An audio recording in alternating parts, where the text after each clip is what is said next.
সে ছিল জেলের সবচেয়ে অনুপ্রেরণাদায়ক কয়েদি। প্রতিদিন সকালে সবার আগে সে তার তুষকটা একপাশে ছুঁড়ে ফেলত। তারপর সে তার খাড়া খাটের ফ্রেমে ব্যায়াম শুরু করত। বিকেলে যখন কয়েদিরা একটু তাজা হাওয়া খাওয়ার সুযোগ পেত, সে তখনও অলস বসে থাকতো না এবং বক্সিং অনুশীলন চালিয়ে যেত। এমনকি গভীর রাতেও 2000 সিট আপ শেষ না করে সে ঘুমাত না। কিন্তু জেল থেকে পালানোর জন্য সে এসব করছিল না। তার আসল উদ্দেশ্য ছিল এক অত্যন্ত বিপজ্জনক এবং নির্মম জেলে টিকে, কারণ সে বুঝতে পারছিল না কেন কোনো শত্রু না থাকা সত্ত্বেও পুরো জেলখানা তাকে মেরে ফেলার জন্য উঠে পড়ে লেগেছিল। তাকে কি এতটাই দুর্বল আর সহজ লক্ষ্যের মতো দেখতে ছিল? যেদিন কেন জেলে এসেছিল প্রথমবার সে শুধু গোসল করতে গিয়েছিল, তখনই জেলের গুন্ডাটা ইচ্ছাকৃতভাবে তার সাথে মারামারি শুরু করে। ভাগ্যক্রমে কেনের আগে থেকেই মারামারির অভিজ্ঞতা ছিল, এই কারণেই সে প্রাথমিক আক্রমণগুলো প্রতিহত করতে সক্ষম হয়েছিল। কিন্তু তার সামনে থাকা লোকটি অনেক বেশি শক্তিশালী এবং বিশালদেহী ছিল।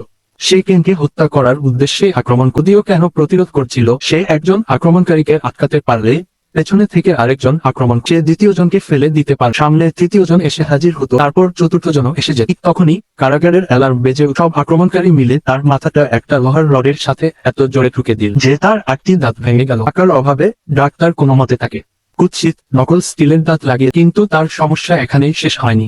ব্যারাকে ফেরার পথে সে আবার আক্রান্ত হলো, যদিও সে কেবল আত্মরক্ষার জন্যই তা করেছিল। আদালতের বিচারক ঘটনাটির আসল কারণ খুঁজে বের করার চেষ্টাও করলেন না। তারা দেখেনি যে এতগুলো লোক হত্যা করার জন্য একত্রিত হয়েছিল। তারা কেবল দেখেছিল শেষ পর্যন্ত কে ক্ষতিটা করেছে।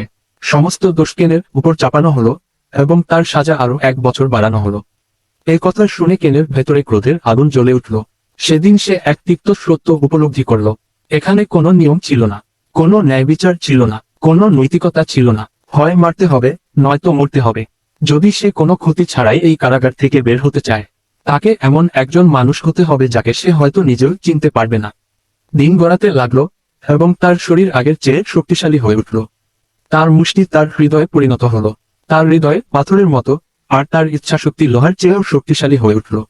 অনেক মারাত্মক লড়াইয়ের পর সে কারাগারে টিকে থাকার নিয়মগুলো শিখে গিয়েছিল।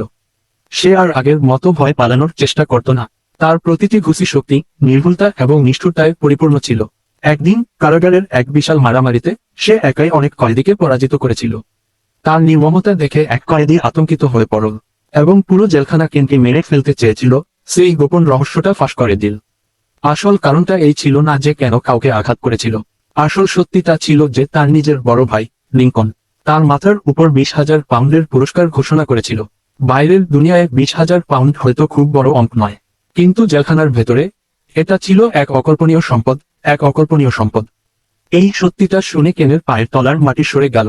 যে ভাইকে রক্ষা করার জন্য সে সবকিছু উৎসর্গ করেছিল, যে ভাইয়ের জন্য সে জেল খাটা মেনে নিয়েছিল, নিজের অপরাধ লুকিয়েছিল, সেই ভাই এখন তাকে খুন করার জন্য টাকা দিচ্ছে। তার হৃদয়ে প্রতিশোধের আগুন জ্বলতে শুরু করলো। সেই দিনের পর জেলখানায় তার জীবন কেবল দুটি জিনিসের মধ্যে সীমাবদ্ধ হয়ে গেল। সে হয় লড়াই করত অথবা লড়াইয়ের পথে থাকত। তার মা যখন দেখা করতে আসতো কেবল তখনই সে হাসত। বছর কেটে গেল, কিন্তু লিংকন তার পুরস্কার কখনো প্রত্যাহার করেননি। কারাগারে একের পর এক নতুন আততায়ী আসতে থাকলো, কিন্তু যত বেশি লোক তাকে মারতে এল কেন তত বেশি শক্তিশালী এবং দৃঢ় প্রতিজ্ঞ হয়ে উঠল। কয়েদিরা তাকে শেষ করে দেওয়ার জন্য সব রকম কৌশলী চেষ্টা করলো।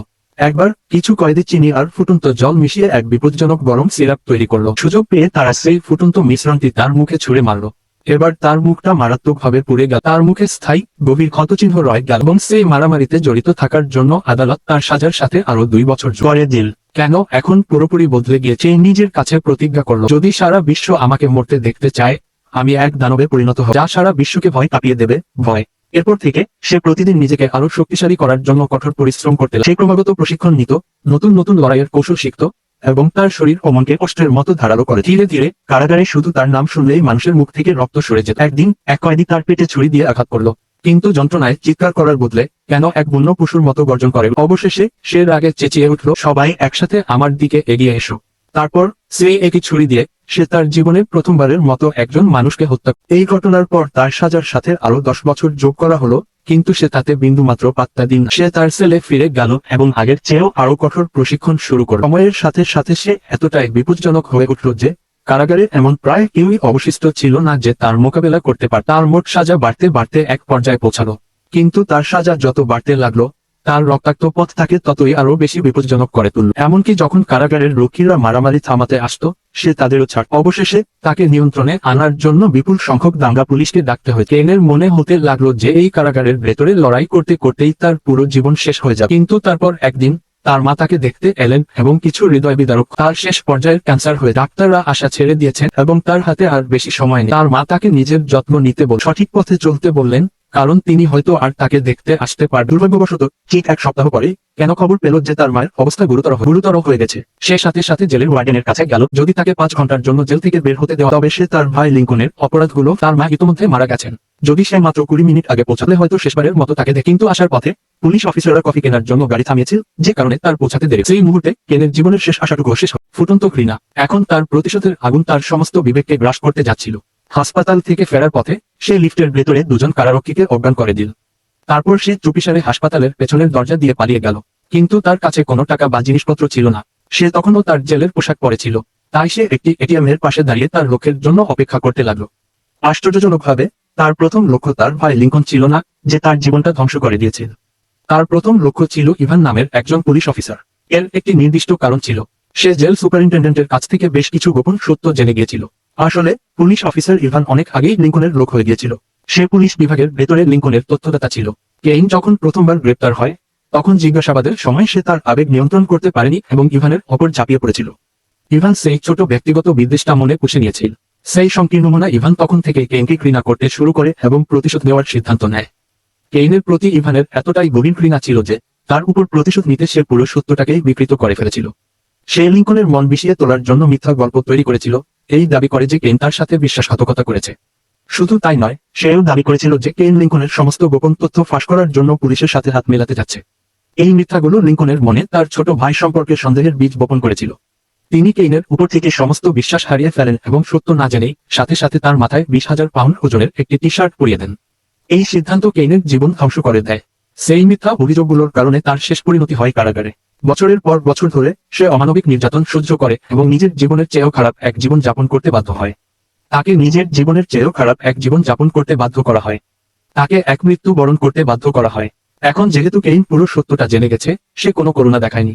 সে নিজের হাতেই ইভানের জীবনের অবসান ঘটায়। ইভানকে শেষ করার পর সে সাথে সাথেই সেই হিসাবরক্ষকের বাড়িতে পৌঁছালো, যিনি লিঙ্কনের আর্থিক বিষয়গুলো দেখাশোনা করতেন। হাতে বন্দুক নিয়ে সে জোর করে ভেতরে ঢুকে হিসাবরক্ষককে লিঙ্কনের ব্যক্তিগত ব্যাংক অ্যাকাউন্ট খুলতে বাধ্য করল। অ্যাকাউন্টটি খোলার সাথে সাথেই স্ক্রিনে 20 লক্ষ পাউন্ডেরও বেশি টাকার এক বিশাল অঙ্ক ভেসে উঠল। কিন্তু আশ্চর্যের বিষয় হলো, কেইন সেই টাকা নিজের জন্য রাখেনি। সে পুরো অ্যাকাউন্ট থেকে মাত্র 1,500 পাউন্ড তুলেছিল। তার ভাঙা ও ক্ষতিগ্রস্ত দাঁত ঠিক করতে এবং নতুন দাঁত লাগানোর জন্য সে ওই টাকাটা চেয়েছিল। বাকি পুরো টাকাটা সে একে একে সেই 150টি পরিবারের মধ্যে বিলিয়ে দিল, যাদের জীবন লিঙ্কন ও তার দল ধ্বংস করে দিয়েছিল। এটাই ছিল কেইনের বহু প্রতীক্ষিত প্রায়শ্চিত্তের কাজ। খুব কম লোকই জানত যে তার হৃদয়ে সবসময় এই অপরাধবোধের এক ভারী বোঝা ছিল। বহু বছর আগে যখন সে কলেজ থেকে স্নাতক হয়েছিল, তখন সে নিজের ব্যবসা শুরু করতে চেয়েছিল। কিন্তু তার কাছে প্রয়োজনীয় পুঁজি ছিল না। হতাশ হয়ে তাকে তার গ্যাংস্টার ভাইয়ের জন্য কাজ করতে হয়েছিল। সেদিন লিঙ্কন তাকে একটি সহজ কাজ দিয়েছিল। দুপুর 2টার সময় একজন মহিলার একটি প্যাকেট নিতে আসার কথা ছিল। কেইনকে শুধু একজন নকল ডাকাতের মতো অভিনয় করে প্যাকেটটি ছিনিয়ে নিতে হতো। সে ভেবেছিল এটা একটা সহজ কাজ, তাই সে বেশি প্রশ্ন করেনি। পরিকল্পনা অনুযায়ী সে মহিলাটির কাছ থেকে প্যাকেটটি ছিনিয়ে নিল। কিন্তু তার কল্পনার বাইরে মহিলাটি হাল ছাড়তে রাজি ছিল না। সেই ক্রমাগত তার পিছনে দৌড়াতে থাকলো। দুর্ভাগ্যবশত তাকে তাড়া করার সময় সে একটি সড়ক দুর্ঘটনার শিকার হয়। কেইনের এমন কোনো উদ্দেশ্য ছিল না। সে শুধু হতবাক হয়ে সেখানে দাঁড়িয়ে রইল। সে বুঝতে পারছিল না এইমাত্র কি ঘটল। এর কিছুক্ষণ পরেই পুলিশ তাকে গ্রেপ্তার করে। তখনও সে ঘটনাটি মেনে নিতে পারছিল না। কিন্তু যখন পুলিশ প্রধান তাকে বললেন যে মহিলাটি হাসপাতালের চিকিৎসাধীন অবস্থায় মারা গেছেন, কেবল তখনই সে বাস্তবতা উপলব্ধি করল। এরপর পুলিশ প্রধান তাকে আরো একটি ভয়াবহ সত্য বললেন। লিঙ্কনের গ্যাং বছরের পর বছর ধরে 150টি পরিবারকে ধ্বংস করেছে এবং সেই মহিলাটিও ছিল সেসব ভুক্তভোগীদের একজন। তাদের অপরাধ করার পদ্ধতি ছিল অত্যন্ত ধূর্ত। তারা গরিব ও বেকার লোকদের উচ্চ সুদের হারে অল্প পরিমাণে টাকা ধার দিত। যখন লোকেরা ঋণ পরিশোধ করতে অক্ষম হয়ে পড়ত, তখন তারা তাদের পরিবারের সদস্যদের প্যাকেট বিতরণের মতো কাজ দিয়ে ঋণ শোধ করতে প্রলুব্ধ করত।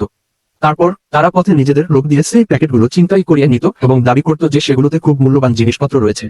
এই অজুহাত ব্যবহার করে তারা পরিবারগুলোর কাছ থেকে আরো টাকা আদায় করত, ঋণের পরিমাণ বাড়াতে থাকত এবং অবশেষে পুরো পরিবারকে আর্থিকভাবে ধ্বংস করে দিত।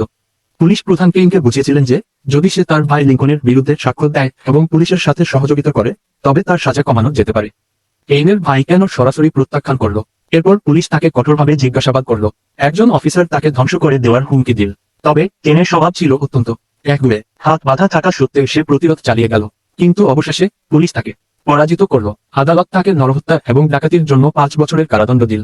কিন্তু ক্রমাগত বাড়তে থাকা সাজা এবং জেলের ভেতরের মারামারি কারণে সে মোট 7 বছর সেখানে আটকে রইল। এখন জেল থেকে পালানোর পর তার একমাত্র উদ্দেশ্য ছিল লিঙ্কনের উপর প্রতিশোধ নেওয়া। কিন্তু সে সরাসরি আক্রমণ করতে চায়নি। তার পরিকল্পনা ছিল একবারে পুরো গ্যাংটাকে শেষ করে দেওয়া।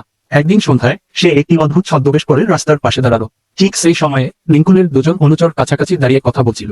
কিছুক্ষণ পরে তারা অন্ধকারে কেনকে দাঁড়িয়ে থাকতে দেখে তাকে তাড়িয়ে দেওয়ার জন্য এগিয়ে গেল। পরদিন সকালে ওই লোকগুলোর মধ্যে একজন, যার নাম ছিল শিয়াওবাই, লিঙ্কনের বারে বসে বড়াই করতে শুরু করলো। সে সবার সামনে দাবি করছিল যে সে নাকি শুধু এক পলকেই সেই রহস্যময় লোকটিকে ভয় দেখিয়ে তাড়িয়ে দিয়েছে। তার কথা শুনে কেন হতবাক হয়ে গেল। সে আরো অবাক হয়ে দেখল যে ভিড়ের মধ্যে উপস্থিত একজন লোক হো হো করে হেসে উঠল। তাকে উপহাস করে সে বলল যে মিথ্যা বলারও একটা সীমা আছে। ঠিক তারপরের মুহূর্তেই সে একটি অস্ত্র বের করলো এবং পুরো বাড়ির নিয়ন্ত্রণ নিয়ে নিল। তারপর সে গত রাতে খুন হওয়া লোকটির কাটা হাতটা সবার সামনে ছুঁড়ে ফেলল। এটা দেখে সবার মুখ থেকে রক্ত সরে গেল। তারা বুঝতে পারল যে গত রাতের সেই বিপজ্জনক লোকটি আর কেউ নয়, স্বয়ং কেন। ঠিক তখনই লিঙ্কনের ডান হাত এবং গ্যাংয়ের সেকেন্ড ইন কমান্ড শৌচাগার থেকে বেরিয়ে এল। কেন সঙ্গে সঙ্গে তাকে জিম্মি করে ফেলল। কিন্তু জিম্মি হওয়ার পরেও সে বুদ্ধত্ব বজায় রেখে কেনকে হুমকি দিতেই থাকলো। কেন তার কথায় কান দিল না। এরই মধ্যে একজন গুন্ডা পেছনে থেকে আক্রমণ করার চেষ্টা করলো। দেরি না করে কেন তার পায়ে গুলি করলো। আহত লোকটি যন্ত্রণায় চিৎকার করতে লাগলো। যখন সে চিৎকার করতেই থাকলো, কেন তাকে চিরতরে চুপ করিয়ে দেওয়ার জন্য একটি জোরালো লাথি মারল। এরপর সে লোকটির প্রাণের ভয়ের সুযোগ নিয়ে লিঙ্কনের সহযোগীকে বাধ্য করলো তাকে বাড়ি ডেকে আনতে।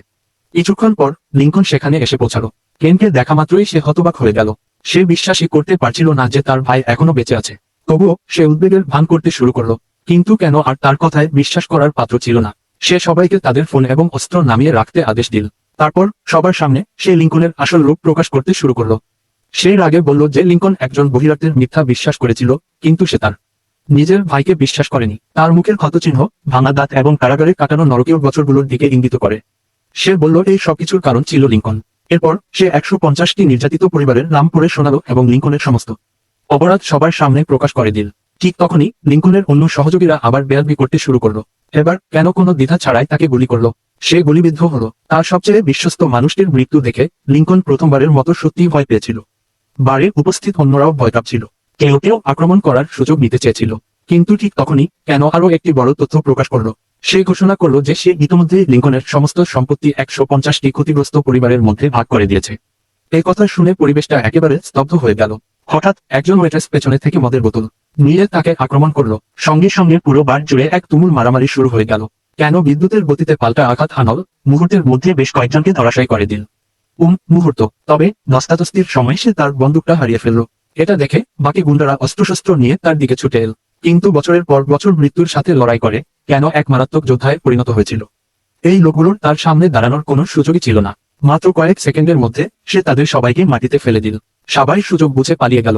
কিন্তু কিছুক্ষণ পরে সে একটা মেশিনগান নিয়ে ফিরে এসে এলোমেলোভাবে গুলি চালাতে শুরু করলো।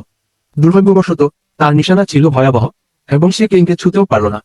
কেইন এই সুযোগটা কাজে লাগিয়ে তার দিকে ছুটে গেল, মেশিনগানটা চিনিয়ে নিল এবং বাকি সব গুন্ডাদের শেষ করে দিল। দীর্ঘ ও রক্তক্ষয়ী যুদ্ধ অবশেষে শেষ হলো। যারা দীর্ঘ সময় ধরে যুদ্ধ করছিল তারা অবশেষে ফিরে এসেছে। ক্ষতবিক্ষত শরীর নিয়ে কেইন বারের কাউন্টারে পৌঁছালো। সে একটা গ্লাস ঠান্ডা বিয়ার দিয়ে ভরে ধীরে ধীরে চুমুক দিল। ঠিক তখনই তার মুখ থেকে একটা নড়বড়ে দাঁত খসে পড়ল। সে মাথা তুলে তার সামনে দাঁড়িয়ে থাকা লিঙ্কনের দিকে একদৃষ্টে তাকিয়ে রইল। লিঙ্কন এখন পুরোপুরি কোণঠাসা হয়ে পড়েছে। হতাশ হয়ে সে বন্দুকটা তুলে কেইনের দিকে তাক করল। কিন্তু ট্রিগার টানার সাথে সাথেই সে বুঝতে পারল যে একটাও গুলি বাকি নেই। এই দৃশ্য দেখে সে মানসিকভাবে পুরোপুরি ভেঙে পড়ল। ক্রোধ ও হতাশার আতিশয্যে সে বন্দুকটা ছুঁড়ে ফেলে দিল। সে একটা ছুরি হাতে নিয়ে উন্মত্তের মতো তার ভাইয়ের দিকে ঝাঁপিয়ে পড়ল। দুই ভাইয়ের মধ্যে চূড়ান্ত লড়াই শুরু হলো। অবশেষে কেইন পাল্টা আক্রমণ করে সে একটি ছুরিটা লিঙ্কনের বুকে বিঁধিয়ে দিল। অপরাধে ভরা লিঙ্কনের জীবনটা ঠিক সেখানেই শেষ হয়ে গেল। তার এই পরিণতি ছিল পুরোপুরি তার নিজেরই কর্মের ফল। যে ছোট ভাইকে সে ঘৃণা আর হিংসার আগুনে নিক্ষেপ করে এক দানবে পরিণত করেছিল, সেই ভাইয়ের হাতেই মৃত্যুবরণ করাটাই হয়তো তার জন্য সবচেয়ে উপযুক্ত শাস্তি ছিল। এরপর কেইন বার থেকে বেরিয়ে গেল। 7 বছরের নকন্ত্রণা, অগণিত নির্যাতন আর রক্তমাখা প্রতিশোধ অবশেষে পূর্ণ হলো। সে আকাশের দিকে তাকিয়ে উচ্চস্বরে হাসল। এদিকে ভুক্তভোগী পরিবারগুলো তাদের ক্ষতিপূরণ পেয়ে গিয়েছিল। বছরের পর বছর ধরে যে অন্ধকার ছেয়েছিল তা অবশেষে কেটে গিয়েছিল। এখন তারা সবাই এক নতুন ও উন্নততর জীবন শুরু করতে পারবে।